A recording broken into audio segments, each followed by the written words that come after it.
This is the gaming channel, and I will now proceed to review Destroy All Humans as a whole, the two versions of it, and compare the two as well. The following review will contain spoilers.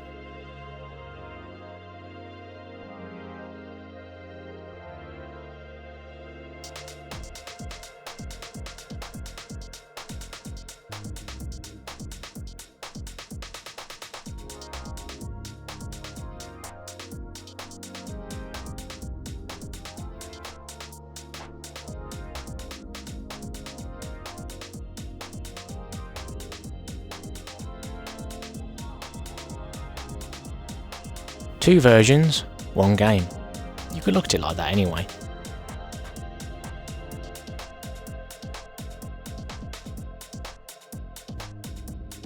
I played through the original game on the PS2 years ago. I remember getting to a certain point and then I stopped playing. Even though I still have the save data for it, I don't believe I have the physical PS2 version anymore, despite numerous attempts to find it. Therefore, when it was on sale on the PlayStation Store, I bought the version that was ported from the PS2 to the PS4. This port was graphically remastered with better performance on the PS4 and the addition of trophies that can be earned in the game as well. As the remake was coming out soon, I planned to play the original game and then move straight on to the remake.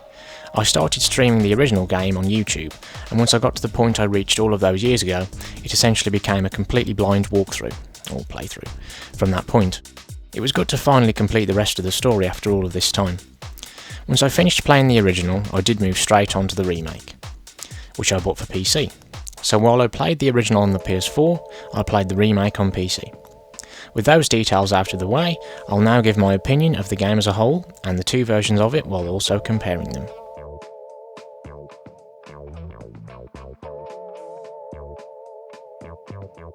When considering the game in general, I love it. The story is interesting, has twists, and is full of mystery. The gameplay is fun and rewarding, and the humour is one of its shining aspects. Furthermore, the story seems to draw from American alien-related topics, more or less from around the time period that this game is set in, the 50s. Moreover, the Cold War is a key subject in the story. One of the best twists or revelations in the story is when you discover that Silhouette is actually a woman. When I was playing through the story, I'm pretty sure it did cross my mind that Silhouette could be a woman. Having a female as the main villain, the leader of Majestic, and you could say briefly the whole country, essentially the mastermind behind events in the story, is nice for a change, while it is fittingly ironic at the same time as this story takes place in 1950s America. I think that she was a worthy main villain throughout the story too. While the game is still fun anyway, the abundance of humour really adds another layer and makes it all the more entertaining and enjoyable. The chemistry between the two main characters, Crypto and Pox, is a big part of that abundance of humour and the story itself. Along with their fascinating relationship, their chemistry is full of hilariousness. Additionally, after doing a tiny bit of research, I thought that the story wasn't that long, but it is in fact a decent length. Or at least I think it's a decent length if you are playing through it for the first time. The difficulty of some missions may make it take longer for you to complete the story. Story-wise, both versions have over 20 missions, 22 in the original and 23 in the remake. Overall, this video game is definitely one of my favourites. So, let's now talk about the original version of the game. This version has a special place in my heart because I played it many years ago, even though I never completed the story, and I liked it then. Regardless of the fact that it holds a special place, I think that this version of the game is a classic. I imagine that due to the restrictions of the tools and technology available at the time, that's why the animations for the characters during cutscenes, which use the game engine used for gameplay, are not smooth and are less realistic. However, I think that these restrictions somewhat work to the game's advantage, as far as the humour goes. Meanwhile, I would argue that Crypto is quite animated, and that really adds to his humour, and the game's humour, although his movements are still quite restricted. During parts of the story, there are a number of cutscenes where movements and actions also lack realism and speed. Factors like the ones I mentioned would have contributed to this though. The game did crash once when I was streaming it on the PS4. Are you serious? An error has occurred in the following application. Otherwise, I had no problems when concerning anything game breaking. While there are other aspects that are negative or possibly annoying, this is debatable. I'll talk about these aspects when I compare this version with the remake a bit later on. Either way, like I said, I really like the original game from 2005, and it is a classic in its own right. I'll start by saying that the remake is a more polished version of the original. Thanks to modern tools and technology, all of the animations are smoother and more realistic. The visuals are superior, as they are brighter and more vibrant, while the graphics are additionally superior. When I played through the remake, I really appreciated these features that the visuals possessed. The amount of detail was and is very impressive. Graphically and visually, the game was stunning to look at using max settings on PC, and it will continue to be when I go back to play the remake. On the whole, the humour is still funny, if not as funny, or even funnier in places, in this version. For example, some of the humour is still funny and entertaining when it's executed in different ways in cutscenes, such as using different camera shots and or editing to portray it. Another notable improvement in the 2020 game is the gameplay. Regardless of everything I've said here, I don't believe that this version is perfect, as I think that there are certain features and differences I don't like as much in comparison to the original. The game had bugs when I streamed it, some that were actually quite funny, but none of those were game breaking. More severely though, the game did crash multiple times. One of the times it crashed, which I think was the first time, I wasn't playing the game, and I think that I was trying to launch it, but the other time I remember the game crashing was after I died during the silhouette boss fight. Just my luck. The game froze at the loading screen after the front page of a newspaper appeared once I had died. Then the game crashed when I pressed the Windows key on my laptop. Whether the game crashing had anything to do with my streaming software, I don't know. Thankfully, I was able to continue the game from the silhouette boss fight and not have to start from the beginning of the mission. Hopefully the bugs and crashes will get fixed if any haven't been already. However, in summary, I think it's safe to say that I love the remake as well. I even said, I love this game, honestly I do. I love it, when I was streaming it. Anyway, as far as improvements and differences between the two versions go, I'll mention these with specific examples next. Therefore, I will now proceed to compare the two versions of the game.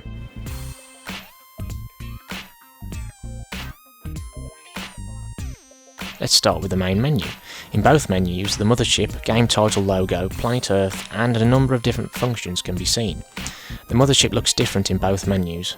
It appears to look bigger and bulkier in the original, while it looks slimmer and possibly more minimal in the remake. Personally, I think that I prefer the newer mothership because of how it looks visually, and because of its design. Also, while both motherships are rotating, the beam coming out of the bottom is visibly moving, while that is not the case in the original. This extra movement gives more life to the 2020 menu, and makes it more appealing. As is the case with everything in the remake's menu, the game title logo is brighter, and the yellow looks lighter. The trademark by the original logo is missing from the newer one, and the game's slogan is present underneath the new logo. The Earth takes up more of the frame and background in the 2020 main menu, while it also looks different and more detailed. Other little aspects that are different include the appearance of a border at the bottom of the new menu, and the game version. Another more major detail that's different and that brings the remake up to date with newer games is the involvement of more functions that you can select while you only have two options in the original game.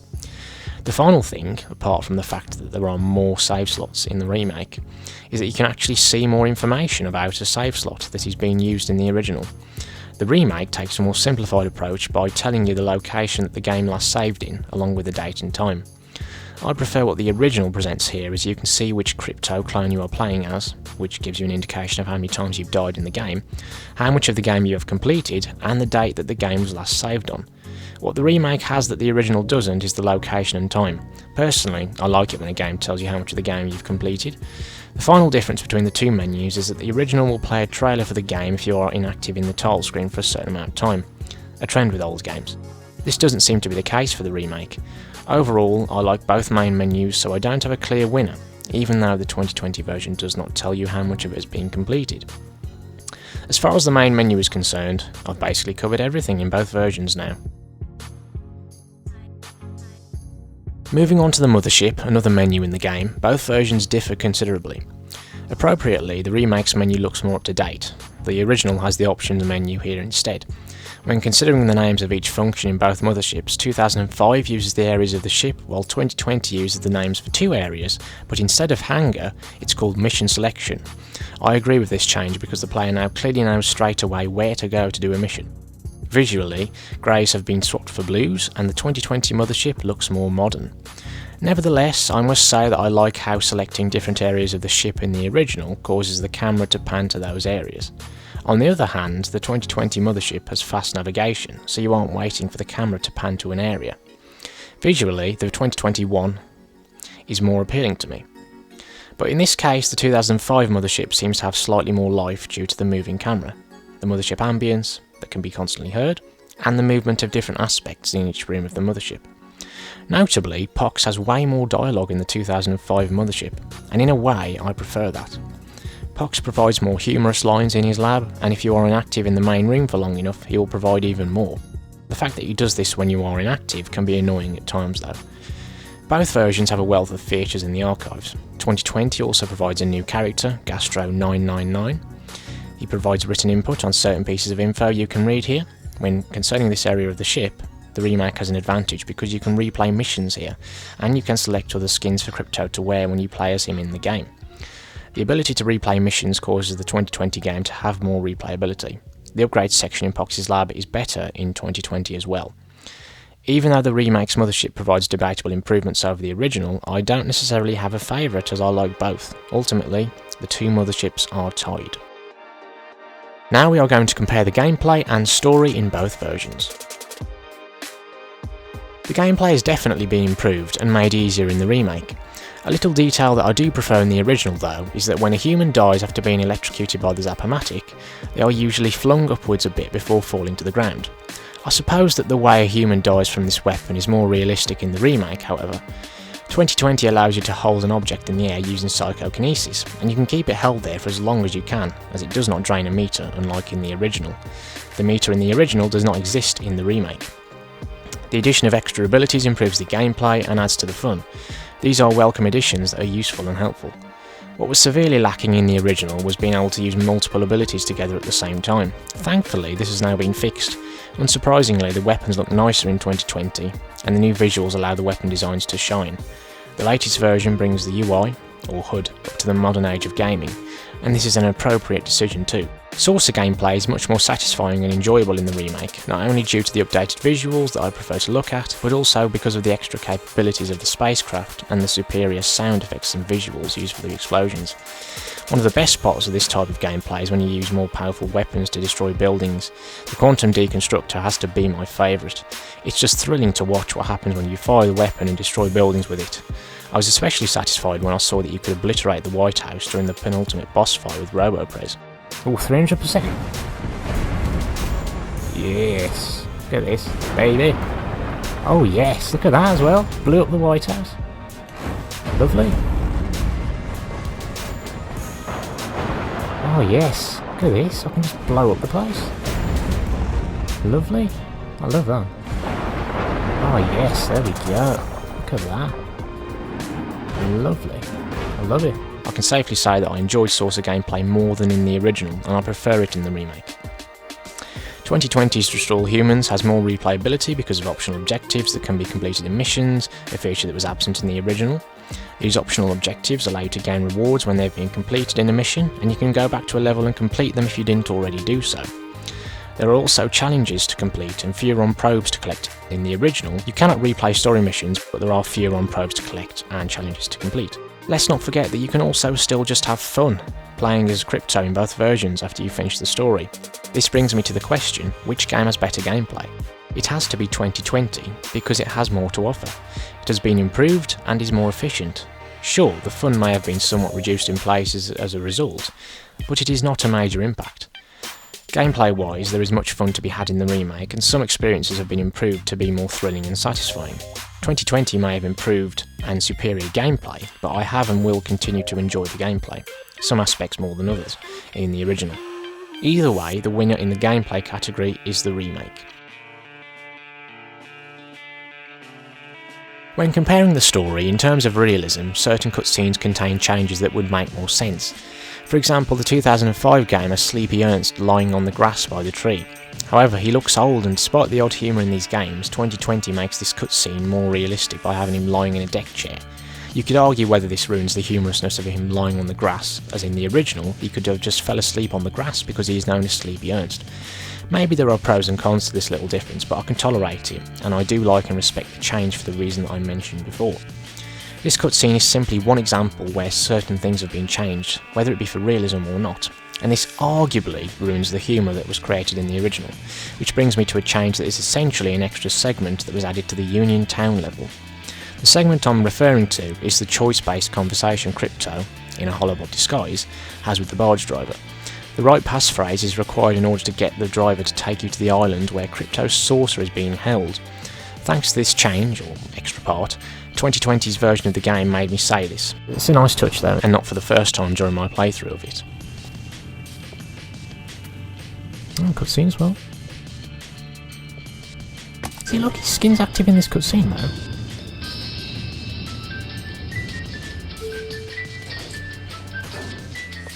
It's a nice touch. This entire segment was not in the original game, and so a passphrase was not required to get to the island. Other changes, also in the form of extra sections of levels, as well as new cutscenes, were funny and welcome additions that I enjoyed experiencing and watching. Changes were made to the remake when it comes to the dialogue, as some dialogue from the original wasn't used. For example, Pox nagging you in the mothership when you are inactive for a certain amount of time in the original has been removed in the 2020 game. Also, certain dialogue that Pox originally had in the story has either been changed or removed in the remake. I believe that some of the missions may contain new dialogue as well. For some reason, a different voice actor was used for both Pox and Crypto, when some lines that were kept in are being said. Personally, I prefer the way that the original voice actors said these lines, and I do wish that the dialogue spoken by the original voice actors was kept in the remake, because the humour is one of the factors that tends to suffer as a result, in my opinion. But this change affects Pox more than Crypto. Earlier on, I did mention that 2020 has one more level than 2005, and this is a level that was cut from the original. It takes place in Area 42, and it's called The Wrong Stuff. Much of the dialogue, which was also spoken by the original voice actors, was kept in this level. However, there is dialogue present that is spoken by different voice actors. I'm not certain as to whether this dialogue is new or not. Dialogue aside, this extra level serves as the prologue for the next one, and story-wise it's quite interesting. A worthy addition that makes the story and the game itself more complete. I think when you judge the story in terms of realism, the remake wins, and when you judge it in terms of which version has the more complete story, the remake wins again. I wouldn't say that I can declare a winner when deciding on which version did the story better, as they both did the story well in their own way. As much as I love the humour and how it was executed in the remake's version of the story on the whole, the original wins here because of how some of the humour was approached in the remake.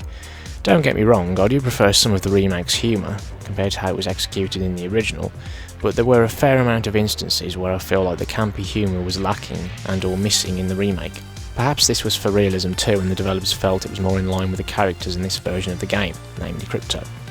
More because of some of his body language in the 2020 version, Crypto seems a bit more serious in the remake. Based on the factors of the story I just mentioned, the remake is seemingly victorious, but I like both versions of the game when it comes to the story. I don't have a preference in this area.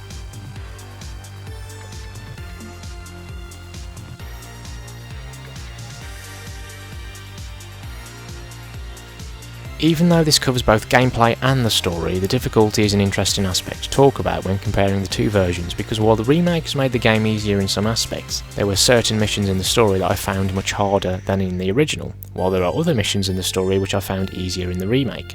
In some missions of the story in the 2020 version, extra obstacles or threats provided more challenges in these levels, and added to the difficulty. Once I knew how to approach every aspect of a level, or a particular part of it, the objective became easier.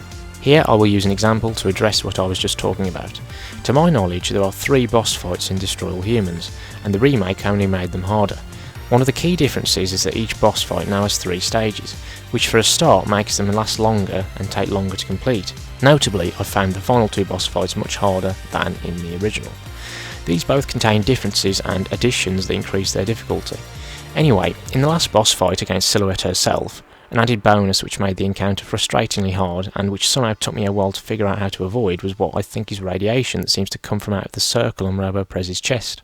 RoboPrez fires beams out of this part of its chest in its boss fight. I'll just quickly add that the amount of attempts it took me to defeat RoboPrez didn't stop me from enjoying the boss fight in the remake, as I liked that you could destroy the White House, as well as how RoboPrez fires the beams out of its chest, the way the beams look, and the sound effects used when they are fired. These factors made me enjoy the experience. Moving back to what I was talking about, I eventually figured out that you have to hide behind certain objects and inside the highlighted sections behind them to avoid depleting your shields and getting closer to death. Certain things in the remake were made more threatening and were harder, a decision that I like and agree with. What made me glad was that I didn't have to do the final mission all over again when I was killed by Silhouette in her boss fight in the remake. In the original, you aren't so lucky as you have to do the mission all over again if you die in the Silhouette boss fight. A change made for the better in the remake is that you don't have to do a mission all over again if you die, unlike in the original. The remake saves during various points of a mission, so you will continue from the last save point of a mission if you die. Additionally, I would argue that the remake is fairer because you don't have to do a mission all over again if you die. Even though you have to restart a boss fight from the beginning and not from the stage that you got to, which can be annoying, at least you don't have to redo the entire mission. For me, the remake wins the difficulty contest because the right things are made easier and the right things are made harder to be more challenging and present more of a threat, while the game is also fairer. In conclusion, do I prefer one game or the other? No. Are there certain aspects that I prefer in the original or the remake? Yes. Does the remake improve upon the original? Yes. 2020's Destroy All Humans is a welcome remake of the game from 2005, and one that I will continue to enjoy playing along with the original. It is a welcome reboot of the franchise, and I look forward to what may come next. The fact of the matter is that I like and love both games, and the remake was a success in my eyes. It is a job well done, and I'm glad. I've yet to play the other games in the franchise, but I will, and their walkthroughs will be on the channel in the future. There isn't much more to say other than the fact that 2005's and 2020's Destroy All Humans are both gems that I will not hesitate to return to, time and time again. You've just watched my Destroy All Humans review, original versus remake, and that is all.